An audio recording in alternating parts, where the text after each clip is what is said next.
नमस्कार दर्शकबिन्द, नेपाल टेलिभिजनको कार्यक्रम संवादमा यहाँलाई हार्दिक स्वागत छ।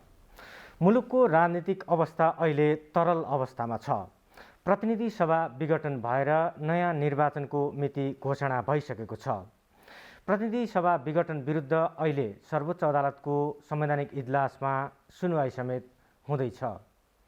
यो सँगै पछिल्ला दिनमा मुलुकका 3 अङ्ग बीचको शक्ति सन्तुलन कस्तो हुनुपर्छ र अबको राजनीतिक अवस्था कस्तो हुँदैछ, आज हामीले यी लगायतका विषयमा छलफल गर्दैछौँ।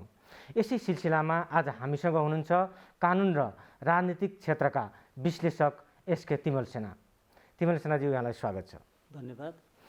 अहिले प्रतिनिधि सभा विघटन भएर नयाँ निर्वाचनको मिति घोषणा भएको छ। यद्यपि अहिले यो विवाद सर्वोच्च अदालतको संवैधानिक इजलासमा पुगेको छ। अहिले यी समग्र घटनाक्रमलाई लिएर हेर्दाखेरि अहिले मुलुकको समग्र राजनीतिक अवस्था चाहिँ कस्तो छ? यहाँले लामो समयदेखि यस क्षेत्रमा विश्लेषणहरू पनि गर्दै आउनुभएको छ। अब अहिले प्रतिनिधि सभाको विघटन भएको छ र यो विघटनको जुन इस्यु छ त्यो सर्वोच्च अदालतमा विचाराधीन छ। तर यो इस्युलाई हामीले हेर्दा यो संवैधानिक रूपमा, राजनीतिक रूपमा, सामाजिक रूपमा यो ठिक छ कि छैन र ठिक छ कि छैन भन्ने इस्यु अहिलेको इस्यु हो। र अहिले यसलाई संवैधानिक रूपमा हेर्दाखेरि नेपालको संविधान 2072 बमोजिम प्रतिनिधि सभा विघटन गर्ने अवस्था चाहिँ संविधानको धारा 76(5) मा पुगिसकेपछि यदि सरकार बन्न सकेन भने वा बनेर पनि त्यसले विश्वासको मत हासिल गर्न सकेन भने प्रतिनिधि सभा विघटन गर्ने अधिकार, सिफारिस गर्ने अधिकार प्रधानमन्त्रीलाई र त्यो राष्ट्रपतिले त त्यसको स्वीकार गर्ने र त्यसलाई सदर गर्ने मात्रै हो। त्यस बमोजिम हेर्दाखेरि संविधानको धारा 76(5) बमोजिम सरकार बन्न सकेन अनि त्यसै बमोजिम सिफारिस भयो र त्यो सिफारिस चाहिँ राष्ट्रपतिले सदर गर्नुभयो र प्रतिनिधि सभा विघटन भयो। यो संवैधानिक कुरा भयो। अब राजनीतिक रूपमा चाहिँ यो विघटन चाहिँ ठिक थियो कि थिएन भनेर पनि हामीले हेर्नुपर्ने हुन्छ। अब राजनीतिक रूपमा यो विघटन ठिक थियो कि थिएन भनेर हेर्नको लागि चाहिँ हामीले राजनीति शास्त्रका पिता एरिस्टोटलको भनाइमा जानुपर्छ। कुनै विषयलाई हेर्नको लागि उहाँले 4 प्रिन्सिपल अफ कजेस भनेर चाहिँ उहाँले एउटा थ्योरी नै प्रतिपादन गर्नुभएको छ। त्यसमा चाहिँ एउटा फर्मल कज, अर्को मेटेरियल कज, अर्को इफिसियन्ट कज र एउटा फाइनल कज भनेर चाहिँ उहाँले डिफ्रेन्सिएट गर्नुभएको छ। त्यसअनुसार हेर्दाखेरि फाइनल कज भनेको चाहिँ टेलियोलोजिकल थ्योरी हो। टेलियोलोजिकल थ्योरी भनेको चाहिँ कुनै विषयले आफ्नो उद्देश्य अनुसार काम गरेको छ कि छैन त, काम गर्न सकेको छ कि छैन त, उसका कार्यहरू के हुन् भनेर हेर्नुपर्ने हुन्छ। त्यो हेर्दाखेरि चाहिँ प्रतिनिधि सभाका 2टा कार्य छन्। एउटा चाहिँ कानुन बनाउने विधायिकी कार्य र अर्को सरकार बनाउने कार्य हो। यी 2टै कार्यमा चाहिँ लामो समयदेखि प्रतिनिधि सभा असफल भएको थियो। त्यस कारणले गर्दाखेरि राजनीतिक रूपमा पनि यो प्रतिनिधि सभा विघटन गर्नु उचित हो। अब यसभन्दा पर सामाजिक रूपमा हेर्दाखेरि, समाजशास्त्रीय दृष्टिकोणले हेर्दाखेरि समाजशास्त्रमा एउटा फङ्सनल थ्योरी छ। त्यो फङ्सनल थ्योरी भनेको चाहिँ कुनै पनि निकायका विभिन्न अङ्गहरू हुन्छन्, त्यसलाई बायोलोजिकल्ली त्यसलाई डिफाइन गरिएको छ। जस्तो शरीर स्वस्थ किसिमले चल्नको लागि शरीरका सबै अङ्गले उत्तिकै राम्रो तरिकाले काम गर्नुपर्छ। यसै गरी सरकारका 3वटा अङ्ग र अरू पनि निकायहरू छन्। यो चल्नको लागि सरकारका सबै अङ्गले राम्रो किसिमले फङ्सन गर्नुपर्छ। त्यसकारण जुन अङ्गले फङ्सन गर्दैन त्यो डिसफङ्सनल हुन्छ। त्यो डिसफङ्सनललाई चाहिँ त्यो अङ्गलाई हटाइन्छ। जस्तो प्रतिनिधि सभाले चाहिँ कसरी कहाँनिर काम गर्न सकेन र अहिले उसलाई चाहिँ हटाउनै पर्ने या नयाँ प्रतिनिधि सभा ल्याउनु पर्ने बाध्यता आइलाग्यो। जस्तो भनौँ न, लामो समयदेखि विवाद थियो। गत वर्षदेखि नै हेर्दाखेरि पनि प्रतिनिधि सभा बैठक अचानक स्थगित गर्नु पर्यो। त्यसपछि पुस 5 मा गएर प्रतिनिधि सभा विघटनै भयो। त्यसपछि फाल्गुन 11, 2077 मा आएर फेरि पुनर्स्थापना भयो। त्यसभन्दा यता आइसकेपछि केही राजनीतिक दलहरूले यो सरकारको वैकल्पिक अर्को सरकार खोजेका थिए। तर यो प्रतिनिधि सभाले अर्को सरकार पनि दिन सकेन, वैकल्पिक सरकार पनि दिन सकेन र यो बिचमा प्रतिनिधि सभाले बनाउनु पर्ने कानुनहरू बनाउन नसकेको कारणले गर्दा विविध या स्टेलमेट भयो। शक्ति सन्तुलन मिलेन। शक्ति पृथकीकरण त छ तर शक्ति सन्तुलन नमिलेको कारणले गर्दाखेरि प्रतिनिधि सभा आफ्नो कानुन बनाउने कार्यमा पनि चाहिँ राम्रो किसिमले अगाडि बढ्न सकेन। त्यस कारणले गर्दाखेरि त्यो फङ्सनल थ्योरी अनुसार पनि यो प्रतिनिधि सभाको विघटन आवश्यक देखियो। त्यसकारण संवैधानिक, राजनैतिक र समाजशास्त्रीय दृष्टिकोणले यी तिनैवटा दृष्टिकोणले यो अहिलेको प्रतिनिधि सभा विघटनको जुन कार्य छ यो ठिक छ। तर यो प्रतिनिधि सभा विघटन विरुद्ध अहिले जसरी हुन त अब यो सर्वोच्चमा विचाराधीन छ यो विषय, तैपनि अब कतिपयले चाहिँ यो चाहिँ संवैधानिक रूपमा मिल्दैन र राजनीतिक रूपमा पनि अर्को वैकल्पिक सरकार गठन हुन सक्ने अवस्था छ भनेर आवाजहरू त आइरहेका छन् नि। त्यसो हो भनेदेखि त सरकार गठन हुन सक्नु पर्थ्यो नि त। जस्तो भनौँ न, वैशाख 27 गते प्रधानमन्त्रीले विश्वासको मत लिनुभयो, संविधानको विश्वासको मतको लागि प्रस्ताव राख्नुभयो, संविधानको धारा 76(2) को सरकारको आधारमा संविधानको धारा 76(4) बमोजिम उहाँले विश्वासको मतको लागि प्रस्ताव राख्नु, तर विश्वासको मत प्राप्त हुन सकेन। त्यसपछि राष्ट्रपतिले 3 दिनको समय दिनुभयो अर्को सरकार गठन गर्नको लागि, धारा 76(2) अनुसारको सरकार गठन गर्नको लागि। त्यो 3 दिनको अवधिमा पनि सरकार गठन हुन सकेन। त्यसपछि आएर अनि संविधानको धारा 76(3) बमोजिमको लार्जेस्ट पार्टीको सरकार बन्यो। अनि लार्जेस्ट पार्टीको सरकारको प्रधानमन्त्रीले चाहिँ म विश्वासको मत लिन सक्दिनँ, अब धारा 76(5) चाहिँ एक्सर्साइज गरौँ भनेर भन्नुभयो। धारा 76(5) को प्र्याक्टिस राष्ट्रपतिले गराउँदाखेरि दुईटा पार्टीहरू चाहिँ दुईटा व्यक्ति भनौँ न, माननीय केपी शर्मा ओली र माननीय शेरबहादुर देउवा चाहिँ त्यो दाबी लिएर जानुभयो। त्यो दाबी आफैमा, किनभने 76(5) को दाबी होस् या 76(2) को दाबी होस्, एकजना व्यक्ति मात्रै जान सक्छ। किन जसको हुन्छ एकजनाको बहुमत हुन्छ, दुईजनाको बहुमत हुँदैन। त्यही प्रतिनिधि सभामा एउटै अङ्कमा एउटाको बहुमत भएछ, अर्कोले बहुमत गुमाउँछ। त दुवैजना बहुमत लिएर जाँदाखेरि त एकजनाको त बहुमत हुँदैन नि त। पहिलो नजरमै सुन्ने बित्तिकै ती दाबीहरू चाहिँ संवैधानिक हुन सक्दैनथे, ती दाबीहरू भ्यालिड हुन सक्दैनथे, ती दाबीमा आधार हुन सक्दैन थियो। त्यस कारणले गर्दा त्यो बाहिरबाट देखिने कुरा हो। तर भित्रबाट देखिने कुरामा पनि यताको एउटा पार्टीको सांसदले अर्कोतिर हस्ताक्षर गरेको छ, फेरि त्यसलाई यतातिर राजनीतिक दलले एकातिर सिफारिस गरेको छ, त्यो बडो कन्ट्राडिक्टरी भयो। 275 सिटको प्रतिनिधि सभामा 302 जनाको दाबी गयो, एकातिरबाट 153 जना, एकातिरबाट 149 जना। त अहिलेको प्रतिनिधि सभा त 275 जनाको, त 302 जनाको कसरी दाबी जान्छ? त्यसकारण त्यो चाहिँ पहिलो नजरमै त्रुटिपूर्ण भयो। त्यसकारणले गर्दाखेरि सम्माननीय प्रधानमन्त्रीले सिफारिस गर्नुभयो, राष्ट्रपतिले चाहिँ अर्को सरकार बन्न सकेन।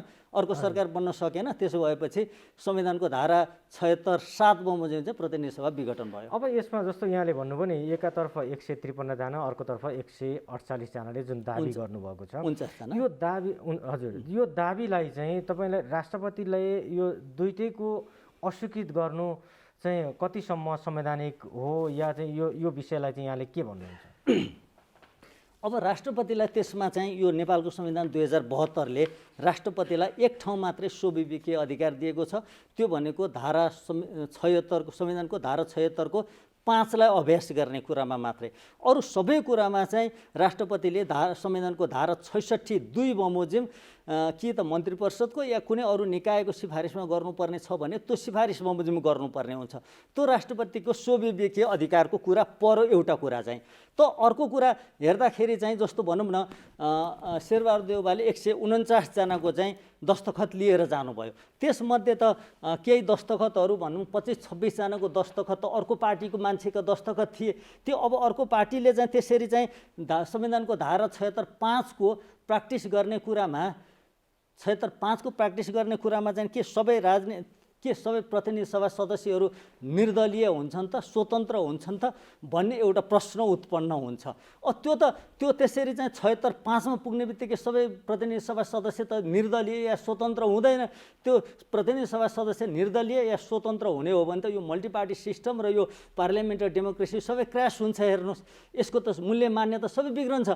त यो बुझ्नको लागि मैले यहाँलाई चाहिँ विक्रम सम्वत 2015 मा लान्छु।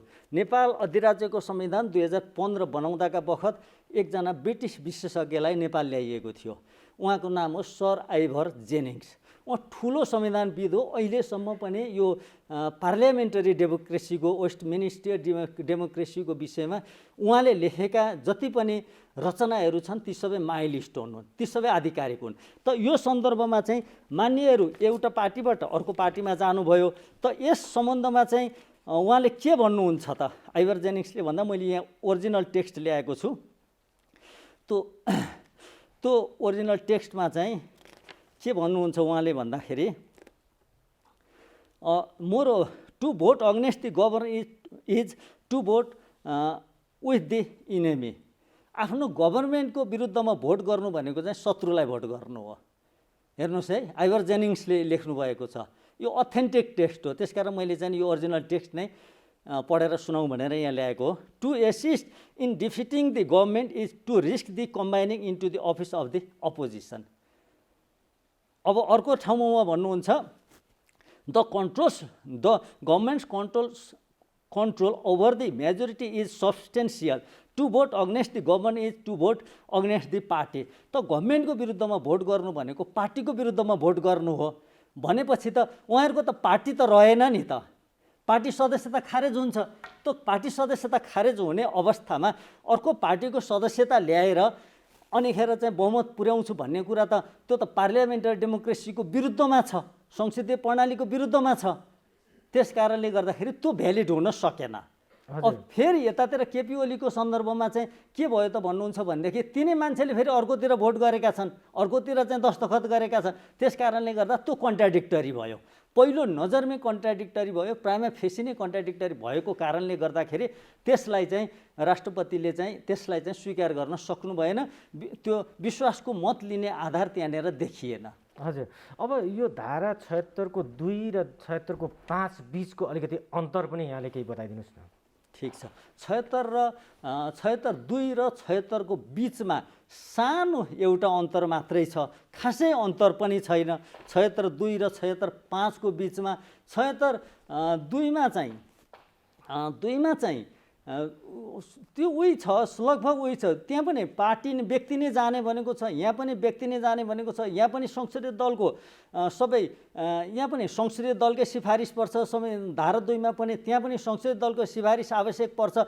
तर त्यहाँ चाहिँ के हुन्छ भनेदेखि पहिले नै बहुमत पुर्याएर गएको हुन्छन्, तर यहाँ चाहिँ बहुमत पुग्छ भन्ने दाबी हुन्छ। म बहुमत पुर्याउँछु, म विश्वासको मत लिन सक्छु भन्ने दाबी यहाँ चाहिँ हुन्छ। त्यो दाबीलाई चाहिँ राष्ट्रपतिले चाहिँ विश्वास गर्नु पर्यो, त्यो विश्वसनीय हुनु पर्यो। हजुर, अब यो चाहिँ जुन 76 5 अनुसार यहाँले भन्नुहुन्छ सांसदहरू चाहिँ दलको प्रतिनिधि हुनु पर्यो, त्यहाँ स्वतन्त्र रूपमा उसले हस्ताक्षर गर्न पाउँदैन। त्यो चाहिँ यहाँनिर आइभर जेनिङ्सले गरेको चाहिँ मैले जुन पार्लियामेन्टरी सिस्टमको जुन माइलस्टोन हो त्यो कुरा चाहिँ अहिले चाहिँ पाउँछन्, त्यहाँ स्वतन्त्र हुन्छन् भनेर भनेको छ। पार्लियामेन्टरी सिस्टममा to vote against the government is to vote against the party. यदि सरकारको विरुद्धमा आफ्नो सरकारको विरुद्धमा भोट गरिन्छ भने त्यो पार्टीको विरुद्धमा भोट हो, पार्टीको विरुद्धमा जान पाइँदैन। अब उनीहरूले कसरी जित्छन् त भन्ने विषयमा पनि आइभर जेनिङ्स भन्छन् कि उनले भन्छन् कि के भन्छन् भन्नुहुन्छ भने there is a core of voters who would think it treachery to vote against the party. त्यहाँ कोर एउटा भोट हुन्छ, भोट ग्रुप हुन्छ पार्टीभित्र, पार्टीको भोटर्स ब्याङ्क हुन्छ। त्यो भोटर्स ब्याङ्कले के सोचेका हुन्छन् भनेदेखि आफ्नो पार्टीको विरुद्धमा भोट गर्नु चाहिँ त्यो ट्रेचरी हो, त्यो विश्वासघात हो भनेर पार्टीको उम्मेदवारलाई भोट गरेका हुन्छन्। अनि यसै गरी भन्छन् के भन्दाखेरि यसै गरी उनी आइभर जेनिङ्स थप के भन्छन् भनेदेखि the electors do not vote for a candidate but for a party. त इलेक्टोर्सले अर्थात् मतदाताले व्यक्तिलाई भोट हाल्दैनन्, पार्टीलाई भोट हाल्छन् भन्छन् पार्लियामेन्टरी सिस्टममा। An unusually feeble candidate may lose more votes, may lose some votes, a particularly able candidate may secure some votes on his personality. Candidate अलिकति डह्रो छ भने चाहिँ, अलिकति पर्सनालिटी उसको राम्रो छ भने बढी भोट आर्जन गर्छ, तर उसको पर्सनालिटी कम छ, ऊ फिबल छ भने अलिकति भोट कम आउन चाहिँ सक्छ। तर उनीहरूले ती मतदाताले गरेको भोट चाहिँ पार्टीलाई नै गरेको भोट हो भनेपछि यहाँ ती मतदाताले पार्टीलाई भोट गरेको हुन्छन्, क्यान्डिडेटलाई होइन। ती क्यान्डिडेट गएर त्यो यदि आफ्नो सरकारको अग्नेस्टमा चाहिँ भोट गर्छन् भनेदेखि त्यो चाहिँ इनेमीलाई गरेको भोट हो, शत्रु पक्षलाई गरेको भोट हो। त्यति बेला चाहिँ उनीहरू आफ्नो पार्टीप्रति चाहिँ इमान्दार हुँदैनन् भनेर उनले भन्छ। यो एउटा प्रिन्सिपल रहँदै आएको छ र यो संसदीय व्यवस्थामा यो चाहिँ लगभग बाध्यकारी पनि हुन्छ। यो माइलस्टोन हो भनौँ न। यो अब जसरी राष्ट्रपतिज्यूले चाहिँ दुवैजनाको दाबी परेको थियो, त्यहाँ बहुमत मैले पुर्याएँ, मेरो बहुमत सहित आएँ भनेर दुईजनाको दाबी परेकोमा उहाँले यी दुईटैलाई विश्वास गर्नु भएन र त्यसलाई चाहिँ फिर्ता गरिदिनु भयो र चुनाव घोषणा भयो।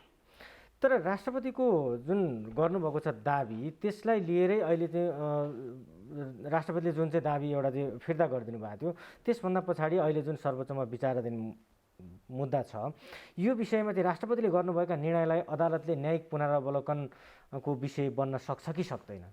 अब हेर्नुहोस् है त, यसमा चाहिँ हामीले यसरी बुझ्नुपर्छ।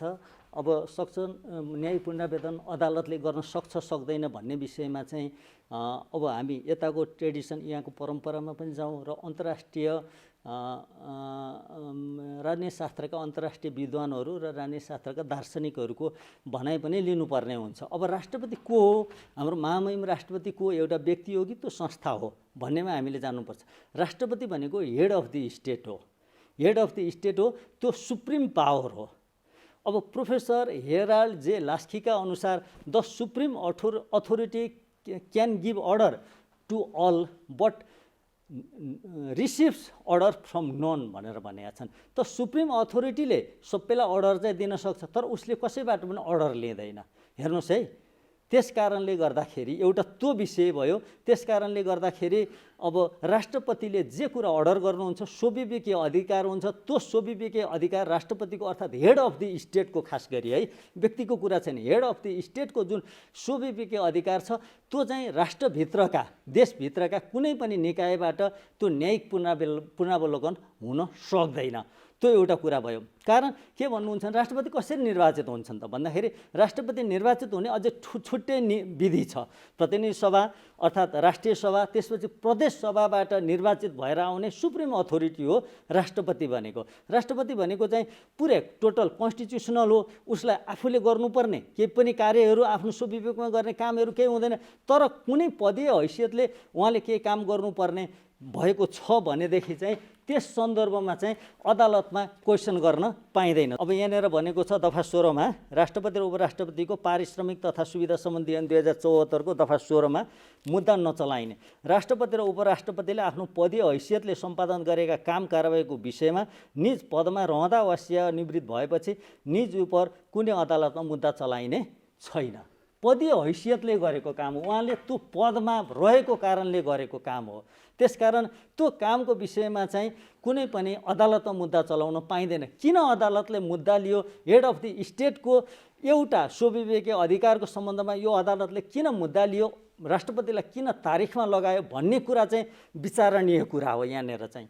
त्यस कारणले गर्दाखेरि राष्ट्रपतिको विरुद्ध मुद्दा चलाउनु पनि पाइँदैन, राष्ट्रपतिलाई तारिख तोक्न पनि पाइँदैन, राष्ट्रपतिबाट जवाफ माग्न पनि पाइँदैन र राष्ट्रपतिलाई कुनै आदेश दिन पनि पाइँदैन।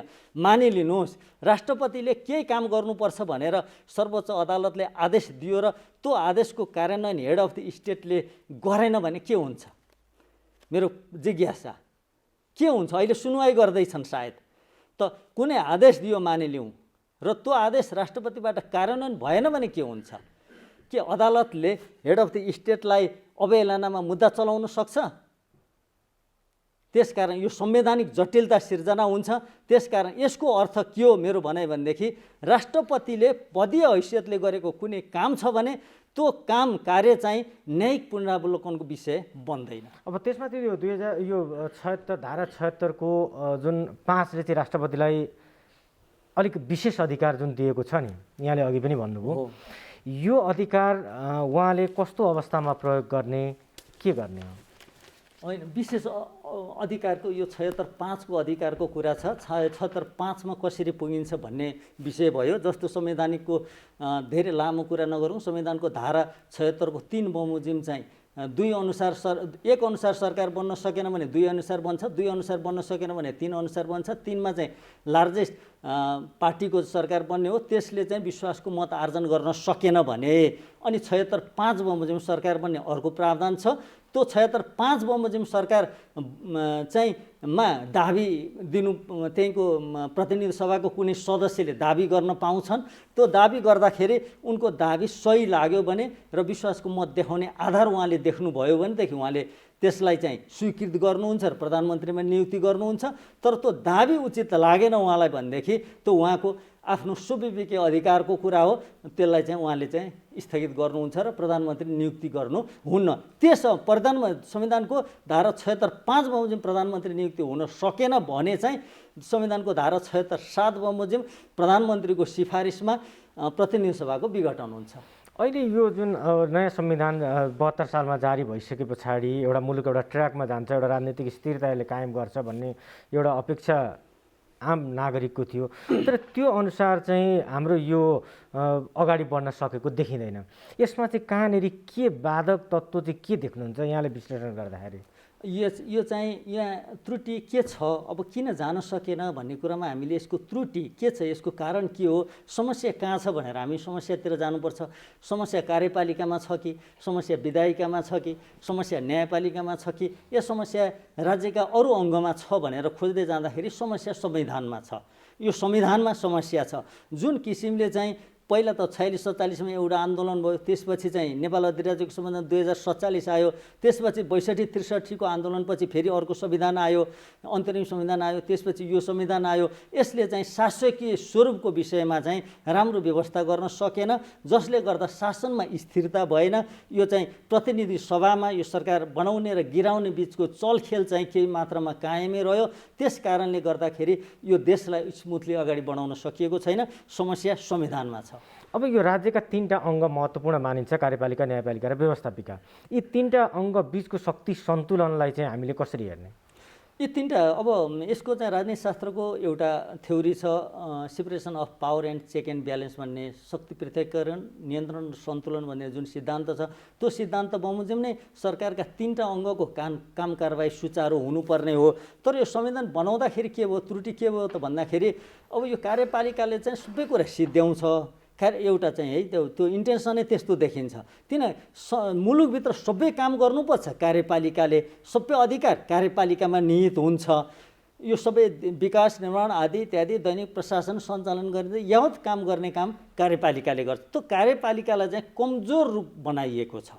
कार्यपालिकालाई चाहिँ ठाउँ ठाउँमा अड्काउने, ठाउँ ठाउँमा अवरोध सिर्जना गरिएको छ। त्यस कारणले गर्दाखेरि यो शक्ति सन्तुलन अलिकति मिलेको छैन। यसलाई चाहिँ नियन्त्रण र सन्तुलन, कानुन कार्यपालिका धेरै अगाडि बढ्यो, देश र जनताको विरुद्धमा काम गर्यो भने अड्काउने त एउटा विषय भयो। तर अमुक व्यक्तिलाई पद चाहिने बाहनामा चाहिँ कार्यपालिका बनाउने र विघटन गर्ने, गठन र विघटन गर्ने, प्रधानमन्त्रीमा पुर्याउने र झार्ने जुन किसिमको एउटा खेल छ, त्यो त कुनै व्यक्तिलाई प्रधानमन्त्री चाहिएर खेलिने खेल हो। त्यो खेल खेल्ने त्यो स्थान स्पेस बाँकी रहेको कारणले गर्दाखेरि यो चाहिँ यो शक्ति सन्तुलनले चाहिँ राम्रोसँग काम गर्न सकेन। अझ पछिल्ला दिनमा त कार्यपालिकाले गरेका कतिपय निर्णयहरूलाई चाहिँ न्यायपालिकाबाट अङ्कुश लगाउने काम पनि भइरहेको देखिन्छ। अदालतले पटक पटक आदेशहरू पनि दिइरहेको छ। यस्ता खालका गतिविधि या यो चाहिँ यसलाई चाहिँ अहिले हामीले यो राज्यका अङ्ग बिचको अलिकति टक्राउ हो भनेर भन्न सकिन्छ? टक्राउ भन्दाखेरि पनि अब यो स्मुथली राज्यका 3वटा अङ्ग मूल गरी खास गरी 3वटा अङ्ग भए, कार्यपालिका, व्यवस्थापिका र न्यायपालिका, सरकारका 3वटा अङ्ग भए। यी 3वटा अङ्ग हामीले एकदम बेसिक रूपमा बुझ्नुपर्ने अङ्ग, यी 3वटा अङ्ग एकअर्काका सहयोगी हुन् कि दुश्मन हुन्? राज्यका 3वटा अङ्ग देशमा विकासको लागि, समृद्धिको लागि, सुरक्षाको लागि, सुव्यवस्थाको लागि, यी यावत कार्यका लागि यी 3वटा अङ्ग एकअर्काका सहयोगी हुन् कि साधक हुन् कि बाधक हुन्? यहाँ चाहिँ यी अङ्ग चाहिँ एकअर्काका बाधक हुन् कि भन् जस्तो न्यायपालिकाले पनि र व्यवस्थापिकाले पनि कार्यपालिकालाई चाहिँ अवरोध सिर्जना गरेको मैले देख्दछु। जस्तो भनौँ न, 2077 साल पुस 5 गते प्रतिनिधि सभाको विघटन गर्नुभयो। यो प्रतिनिधि सभाले अब काम गर्न सक्दैन, अब नयाँ जनादेशमा जानुपर्छ। किन यो प्रतिनिधि सभा बनाउने, निर्माण गर्ने काम चाहिँ जनताको काम हो। भनेर चाहिँ प्रधानमन्त्री बहुमत प्राप्त दलको प्रधानमन्त्री जनता समक्ष जाने भनेर प्रतिनिधि सभा विघटन गर्नुभयो। त्यो एउटा राजनीतिक निर्णय थियो। संवैधानिक रूपमा ठिक थिएन भन्ने कुरा त आयो, तर राजनीतिक रूपमा हामीले हेर्नुपर्छ। अब त्यो निर्णय प्रधानमन्त्रीले गरिसकेपछि राष्ट्रपतिले स्वीकृत गर्नु, प्रतिनिधि सभा विघटन भयो, सर्वोच्चमा मुद्दा पर्यो, त्यसको बहस भयो, पुनर्स्थापना भयो। त पुनर्स्थापना भइसकेपछि त प्रतिनिधि सभा कामयाबी हुन सक्यो त राजनीतिक रूपमा? प्रतिनिधि सभाले आफ्नो काम गर्न सक्यो त?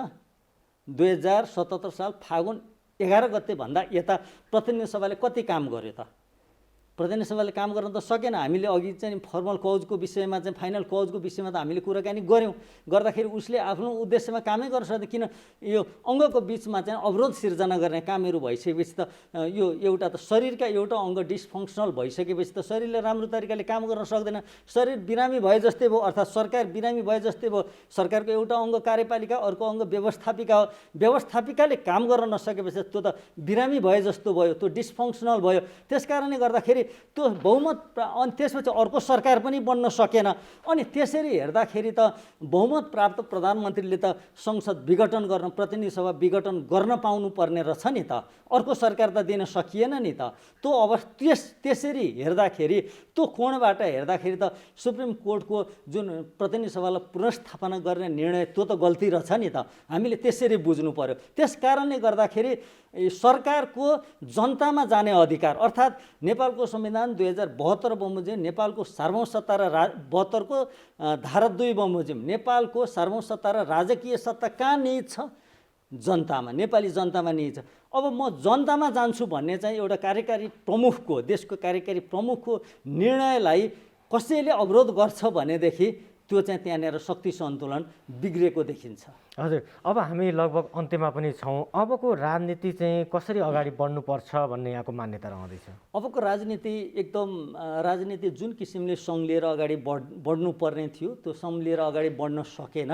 त्यस कारणले गर्दा यो नेपालको राजनीतिलाई दीर्घकालसम्म स्वस्थ किसिमले स्मुथली अगाडि बढाउनको लागि यी विवादित र यो राजनीतिक स्थिरता हुने किसिमको संविधानमा संशोधन गरेर त्यसरी जान सकियो भनेदेखि यो देशमा स्थायित्व पनि होला, शान्ति सुरक्षा पनि व्यवस्थित होला र विकास निर्माण र समृद्धिका कामलाई पनि सुचारू ढङ्गले अगाडि बढाउन सकिएला जस्तो लाग्छ मलाई।